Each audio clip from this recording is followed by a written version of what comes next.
माता की, भारत माता की। गुड। जम्मू कश्मीर के लेफ्टिनेंट गवर्नर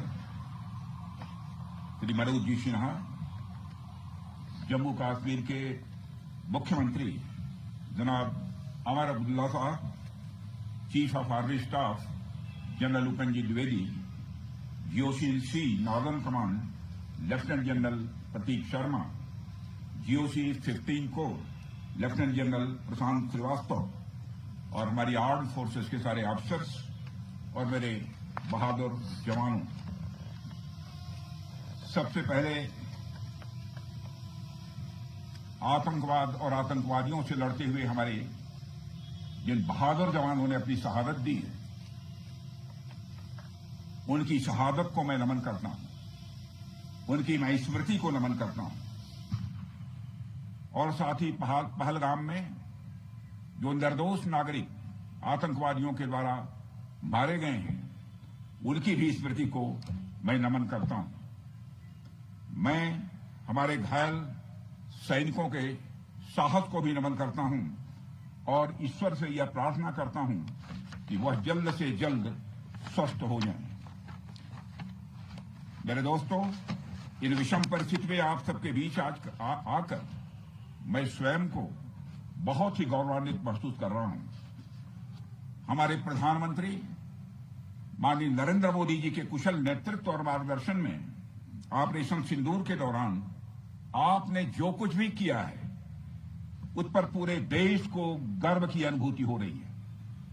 मैं अभी भले ही आपका रक्षा मंत्री हूं, लेकिन उससे पहले तो मैं भारत का एक नागरिक हूं। रक्षा मंत्री के साथ साथ मैं आज भारत के नागरिक के रूप में भी आप सबके प्रति आभार व्यक्त करने के लिए यहां मौजूद हूं। पहलगाम हमले के बाद हमारे जम्मू कश्मीर की जनता ने पूरी एकजुटता के साथ और पाकिस्तान और साथ ही साथ आतंकवादियों के प्रति जिस प्रकार से अपने गुस्से का इजहार किया है, मैं जम्मू कश्मीर की जनता का भी अभिनंदन करता हूं। मेरे साथियों, आपकी उस ऊर्जा को महसूस करने आया हूं जिसने दुश्मनों को नष्ट नाबूद कर दिया है। आपने जिस तरीके से सीमा के उस पार पाकिस्तान की चौकियों और बंकरों को आपने ध्वस्त किया, दुश्मन मैं समझता हूं उसे कभी भूल नहीं सकता। आपने देखा होगा कि आमतौर पर लोग जोश में होश खो देते हैं, लेकिन आपने जोश भी रखा, होश भी रखा और सूझबूझ के साथ दुश्मनों के ठिकानों को आपने बर्बाद किया है। आज मैं यहां रक्षा मंत्री के साथ साथ एक मैसेंजर के रूप में भी आप सबके सामने मौजूद हूं। पूरे देश की शुभकामनाएं, उनकी प्रार्थनाएं और उनकी कृतज्ञता को लेकर आप सबके बीच यहां मैं मौजूद हूं। एक तरह से आप समझिए कि मैं एक डाकिया बनकर आपके बीच आया हूं और देशवासियों का संदेश लाया हूं। संदेश यह है कि हमें हमारी सेनाओं पर गर्व है। साथियों, ऑपरेशन सिंदूर सिर्फ एक ऑपरेशन का नाम भर नहीं है, बल्कि यह एक हमारी प्रतिबद्धता है, यह हमारा एक कमिटमेंट है।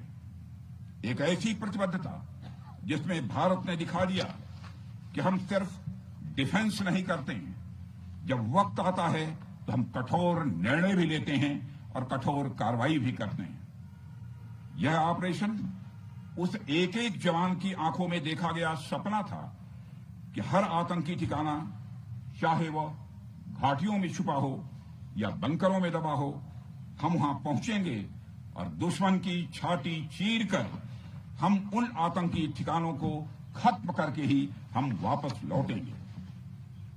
मेरे साथियों, ऑपरेशन सिंदूर आतंकवाद के खिलाफ भारत द्वारा चलाई गई अब तक के इतिहास की मैं मानता हूं यह सबसे बड़ी कार्रवाई है। 35-40 वर्षों से भारत सरहद पार से चलाए जा रही आतंकवाद का सामना कर रहा है।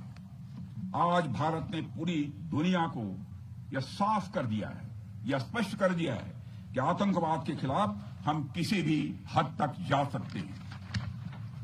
साथियों, आतंकवादियों ने पहलगाम में आतंकवादी घटना को अंजाम देकर भारत के मस्तक पर चोट पहुंचाने की कोशिश की है। भारत की सामाजिक एकता को तोड़ने का भी प्रयास किया गया है। उन्होंने भारत के माथे पर वार किया, हमने उनकी छाती पर वार किया है और छाती पर घाव किया है। पाकिस्तान के जख्मों का इलाज इसी बात में है कि वो भारत विरोधी और आतंकवादी संगठनों को पनाह देना बंद करे और अपनी जमीन का इस्तेमाल भारत के खिलाफ किसी भी सूरत में न होने दे। साथियों, आपको याद होगा कि लगभग 21 साल पहले स्वर्गीय अटल बिहारी वाजपेयी जी के सामने इसी पाकिस्तान ने इस्लामाबाद में डिक्लेरेशन किया था कि अब उनकी धरती से आतंकवाद एक्सपोर्ट नहीं किया जाएगा।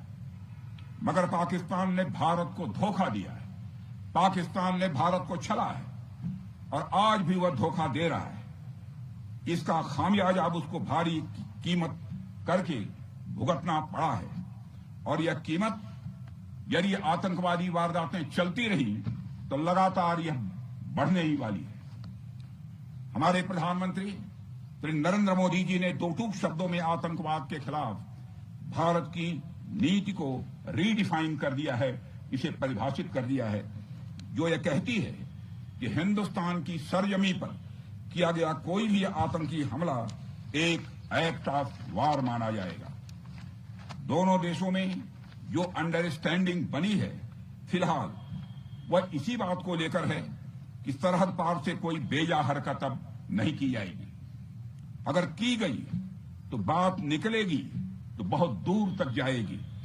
साथ ही हमारे प्रधानमंत्री ने यह भी साफ कर दिया है, आतंक और बातचीत कदापि एक साथ नहीं चलेंगे और अगर बात होगी तो आतंकवाद पर होगी और पाक ऑक्युपाइड कश्मीर पर ही होगी।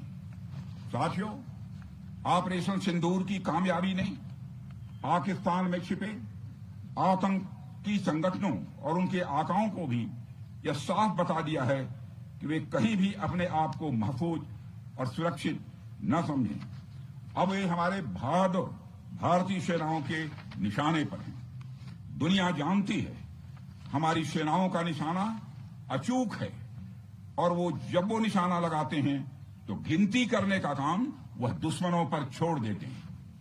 साथियों, आज आतंकवाद के खिलाफ भारत की प्रतिज्ञा कितनी कठोर है इसका पता इसी बात से चलता है कि हमने उनके न्यूक्लियर ब्लैकमेल की भी परवाह नहीं की है।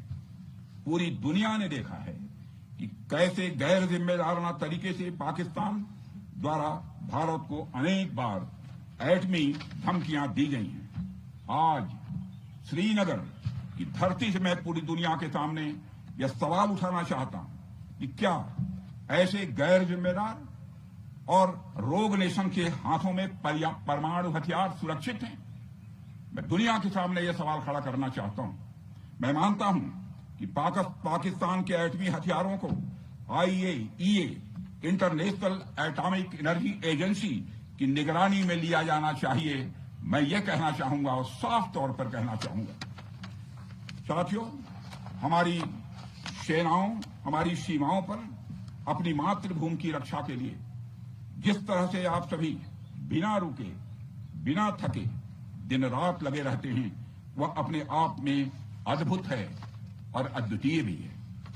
आपकी यही बातें हम सब भारतीयों के लिए मार्गदर्शक का कार्य करती हैं। यही कारण है कि मैं हमेशा आपसे मिलने के लिए उत्साहित रहता हूं ताकि आपके अंदर की ऊर्जा से हम सब भी कुछ प्रेरणा ले सकें। साथियों, आतंकियों ने पहलगाम में धर्म पूछकर हमारे निर्दोष लोगों को मारा। उसके बाद आपने जो जवाब दिया उसे पूरी दुनिया ने देखा है। उन्होंने यह नहीं सोचा कि आम नागरिकों ने उनका क्या बिगाड़ा है, उन्होंने ऐसा क्या किया है कि उन्हें मार दिया जाए। पर मैं यह कहना चाहूंगा, आतंकियों ने भारतीयों को धर्म पूछकर देखकर मारा, धर्म पूछकर मारा, तो हमने आतंकियों को उनका कर्म देखकर मारा है। उन्होंने धर्म देखकर बेगुनाहों की जान ली, यह पाकिस्तान का कर्म था। हमने कर्म देखकर उनका खात्मा किया, यह हमारा भारतीय धर्म है। एक रक्षा मंत्री के रूप में मुझे आप सबको बेहद नजदीक से वर्षों से जानने का और समझने का अवसर मिला है। मैं आपके साहस और पराक्रम को तो जानता ही हूं, साथ ही साथ पहलगाम जैसी घटना के प्रति आपके गुस्से को भी मैं अच्छी तरह जानता हूं। साथियों, मुझे पता है कि पहलगाम के बाद आपके अंदर गुस्सा था, पूरे देश के अंदर गुस्सा था। मुझे पता है कैसा महसूस होता है जब धमनियों में बह रहा रक्त बेकाबू होने लगे, और मुझे इस बात की खुशी भी है कि आपने अपने गुस्से को सही दिशा देते हुए बड़ी बहादुरी और सूझबूझ के साथ पहलगाम का बदला लिया है।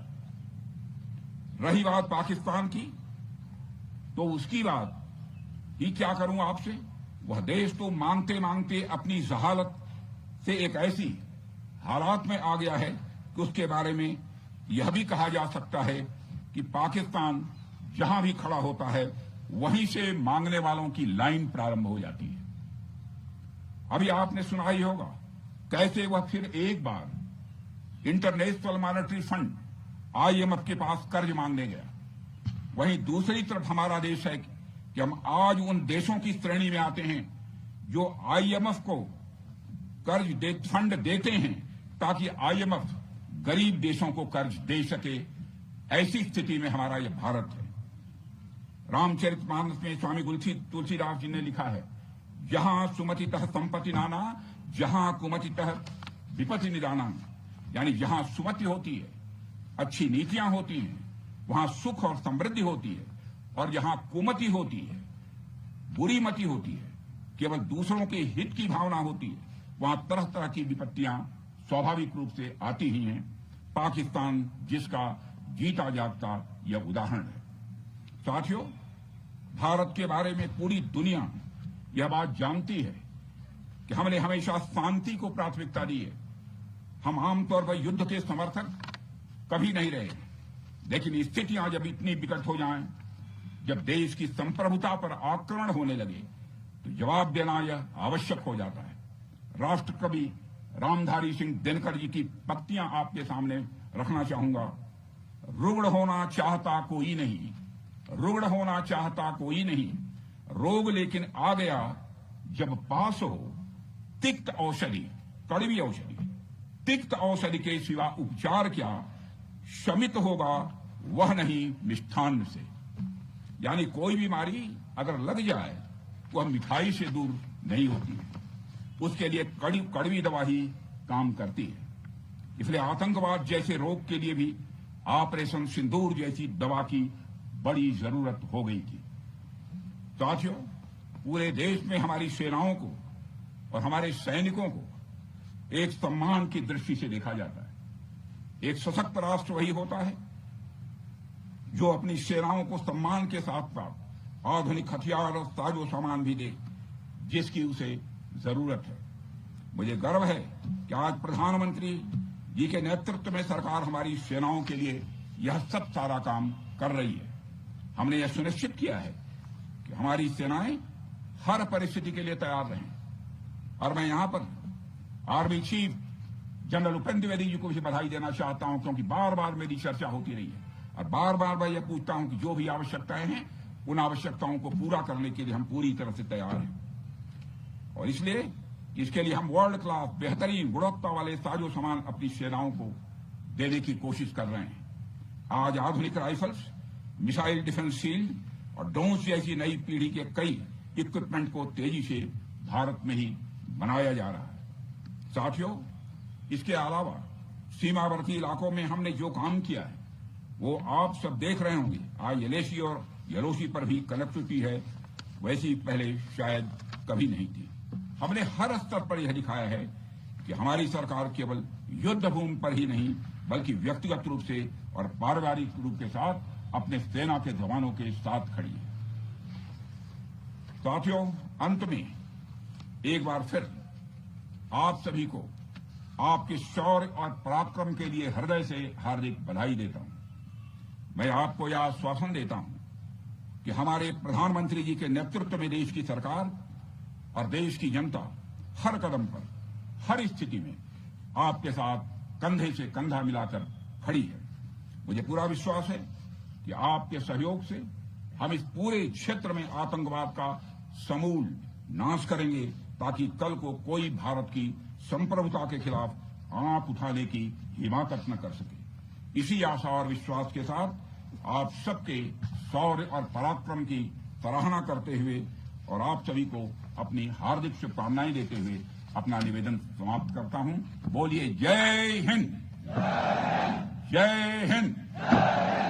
यहाँ का घोष वाक्य क्या है? इस भारत माता की जय है। क्या बात है।